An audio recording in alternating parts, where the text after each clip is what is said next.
In this video, I am going to show you how to check your tTest results to see if they have enough power. Now, power, as you might know, is the amount of confidence that you have in your results. So a high power of 1 means you have 100% confidence in your results, and a low power of, say, 0.1, which is 10%, means that you only have maybe 10% confidence that your results are actually true. So you need a good score of above 0.8. So I've just done a t-test.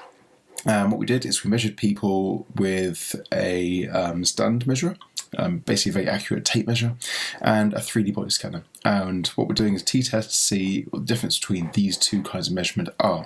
So I'll save the details. Here are the results. Now, we do have a significant result here, and we've got certain confidence intervals, but is this actually a good result to use? Do we have enough power?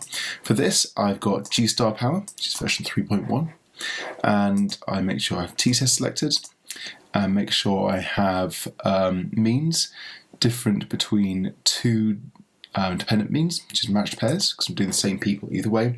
You just have to choose the version of t-test that you are doing. And then I want to compute achieved power, which is Posthoc, which is after experiments, given the alpha, sample size, and effect size. That's what we want. So we're doing a two-tails experiment. If in doubt, choose 2. And there's a few things we've got to put in here. So the alpha is pretty normally 0.05, unless using Bonferroni adjustment. Total sample size, we can see, is 175, because we've got 175 independent measurements, or 175 matched pairs.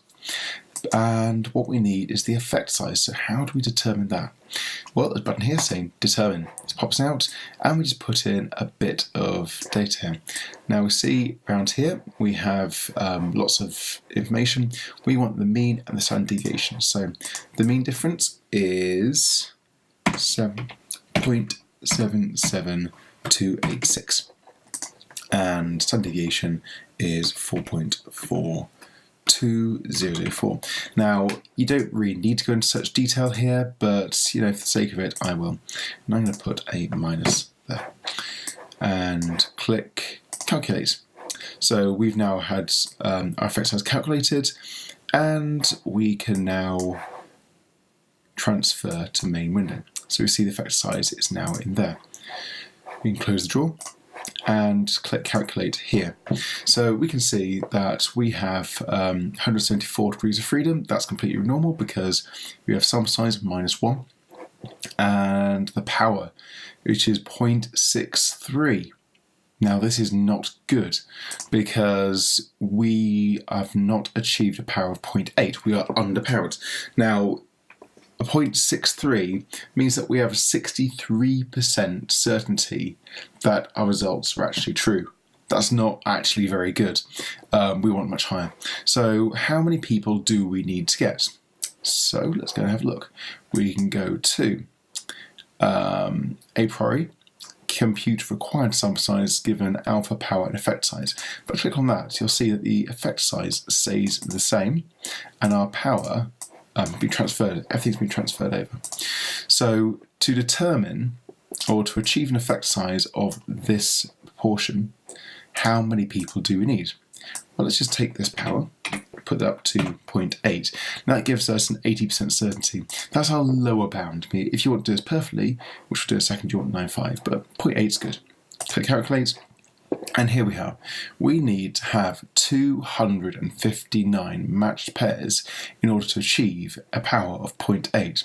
So our experiment is not greatly underpowered.